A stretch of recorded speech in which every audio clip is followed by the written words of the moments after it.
Hi ಎಲ್ರಿಗೂ ನಮಸ್ಕಾರ. ಇವತ್ತು ಮಟನ್ ಸಾಂಬಾರು ತುಂಬಾ ಈಸಿಯಾಗಿ ಮಾಡ್ಕೊಳ್ಳೋದು ಹೇಗೆ ಅಂತ ನಾನು ತೋರಿಸ್ಕೊಡ್ತೀನಿ ಬನ್ನಿ. ಮೊದಲಿಗೆ ಮಟನ್ ಚೆನ್ನಾಗಿ ತೊಳೆದು ಎತ್ತಿಟ್ಕೊಂಡಿದ್ದೀನಿ. ಇವಾಗ ಅದನ್ನ ಕುಕ್ಕರಲ್ಲಿ ಕೂಗಿಸ್ಕೊಳ್ಳೋಣ.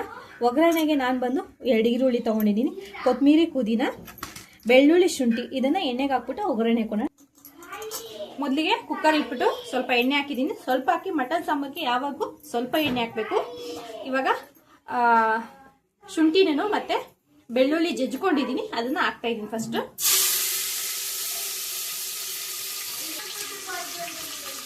ಇವಾಗ ಸ್ವಲ್ಪ ಫ್ರೈ ಆಗಿದೆ. ಇವಾಗ ಸ್ವಲ್ಪ ಈರುಳ್ಳಿನ ಹಾಕ್ತಾ ಇದ್ದೀನಿ.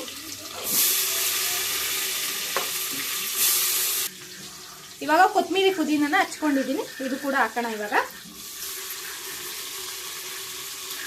ಮಟನ್ ಸಾಂಬಾರು ಯಾವಾಗಲೂ ರುಚಿಯಾಗಿ ಬರಬೇಕು ಅಂತ ಅಂದರೆ ಈ ಥರ ಒಂದು ಸತ ಟ್ರೈ ಮಾಡಿ ನೋಡಿ, ಖಂಡಿತ ರುಚಿಯಾಗಿ ಬರುತ್ತೆ. ಇವಾಗ ಇದು ಸ್ವಲ್ಪ ಫ್ರೈ ಮಾಡ್ಕೊಳ್ಳೋಣ. ಇವಾಗ ಸ್ವಲ್ಪ ಅರಿಶಿನ ಹಾಕೊಳ್ಳೋಣ. ಇವಾಗ ರುಚಿಗೆ ತಕ್ಕಷ್ಟು ಉಪ್ಪನ್ನ ಹಾಕೊಳ್ಳೋಣ. ಇವಾಗ ಇದು ಸ್ವಲ್ಪ ಫ್ರೈ ಆಗಿದೆ. ಇವಾಗ ಮಟನ್ ಹಾಕೋಣ.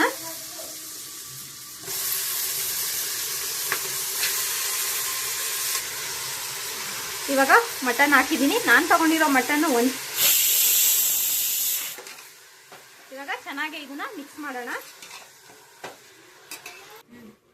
ಇವಾಗ ಚೆನ್ನಾಗಿ ಇದನ್ನ ಫ್ರೈ ಮಾಡಬೇಕು. ಮ್ಯಾಕ್ಸಿಮಮ್ ಇಲ್ಲ ಅಂತ ಅಂದ್ರೂ ಒಂದು 15 ನಿಮಿಷ ಇದನ್ನ ಚೆನ್ನಾಗಿ ಫ್ರೈ ಮಾಡಬೇಕು. ಆಮೇಲೆ ಕ್ಲೋಸ್ ಮಾಡೋಣ. ಇವಾಗ ಇದು 15 ನಿಮಿಷ ಆಗೋ ಅಷ್ಟರಲ್ಲಿ ಇದಕ್ಕೆ ಮಸಾಲಾನ ರೆಡಿ ಮಾಡ್ಕೊಳ್ಳೋಣ. ಬನ್ನಿ, ನಾನು ಇದು ಫುಲ್ ಹಾಕ್ಬಿಟ್ಟಿದ್ದೀನಿ. ಏನೇನು ಅಂತ ನಾನು ಹೇಳ್ತೀನಿ. ಇದಕ್ಕೆ ಈರುಳ್ಳಿ ಮತ್ತೆ ಟೊಮೊಟೊ, ಶುಂಠಿ, ಬೆಳ್ಳುಳ್ಳಿ ಹಾಕಿದ್ದೀನಿ, ಕೊತ್ತಂಬರಿ, ಪುದೀನ ಮತ್ತೆ ಸ್ವಲ್ಪ ತೆಂಗಿನಕಾಯಿ ಹಾಕಿದ್ದೀನಿ, ಪಲಾವ್ ಎಲೆ, ಚಕ್ಕೆ, ಲವಂಗ, ಏಲಕ್ಕಿ ಮತ್ತೆ ಗಸಗಸೆ ಹಾಕಿದ್ದೀನಿ. ಇದಕ್ಕೆ ತುಂಬಾ ಇಂಪಾರ್ಟೆಂಟ್ ಗಸಗಸೆ. ಆಮೇಲೆ ಸ್ವಲ್ಪ ಉರ್ಗಡ್ಲೆ ಹಾಕಿದ್ದೀನಿ. ಇದೆಲ್ಲ ಚೆನ್ನಾಗಿ ಎಣ್ಣೆಲಿ ಫ್ರೈ ಮಾಡ್ಕೊಳ್ಳೋಣ. ಬನ್ನಿ,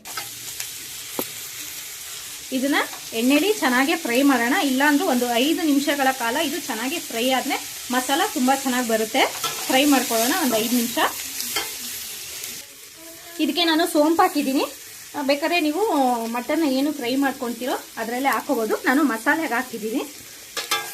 ಇದು ಚೆನ್ನಾಗಿ ಫ್ರೈ ಆಗ್ತಾ ಇದೆ. ಇದಕ್ಕೆ ಸ್ವಲ್ಪ ಸಾಂಬಾರ್ ಪುಡಿನ ಹಾಕೊಳ್ಳೋಣ. ಖಾರಕ್ಕೆ ತಕ್ಕಂತೆ ಹಾಕೊಳ್ಳಿ. ನಾವು 2 ಸ್ಪೂನ್ ಹಾಕೊತಾ ಇದ್ದೀನಿ. ಇದನ್ನು ಅಷ್ಟೇ ಚೆನ್ನಾಗಿ ಫ್ರೈ ಮಾಡೋಣ.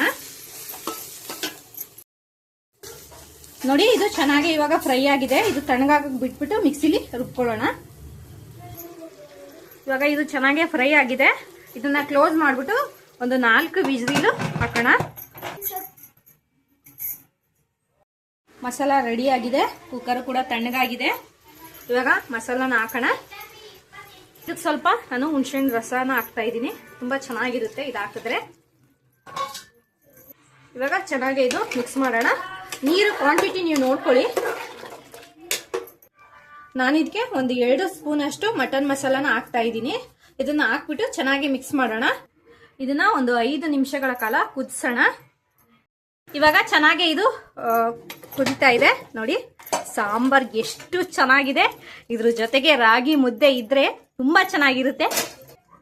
ರಾಗಿ ಮುದ್ದೆ ಜೊತೆ ಇದ್ರಂತೂ ಕಾಂಬಿನೇಷನ್ ತುಂಬಾ ಚೆನ್ನಾಗಿರುತ್ತೆ. ನೋಡಿ, ಸಾಂಬಾರಂತೂ ತುಂಬಾ ಚೆನ್ನಾಗಿ ಬಂದಿದೆ. ಖಂಡಿತವಾಗ್ಲೂ ಇದು ಮನೇಲಿ ಒಂದ್ಸತ ಟ್ರೈ ಮಾಡಿ ನೋಡಿ. ಈ ರೆಸಿಪಿನ ಟ್ರೈ ಮಾಡಿ ನೋಡಿ. ಖಂಡಿತವಾಗ್ಲೂ ಸಾಂಬಾರು ತುಂಬಾ ಚೆನ್ನಾಗಿ ಬರುತ್ತೆ.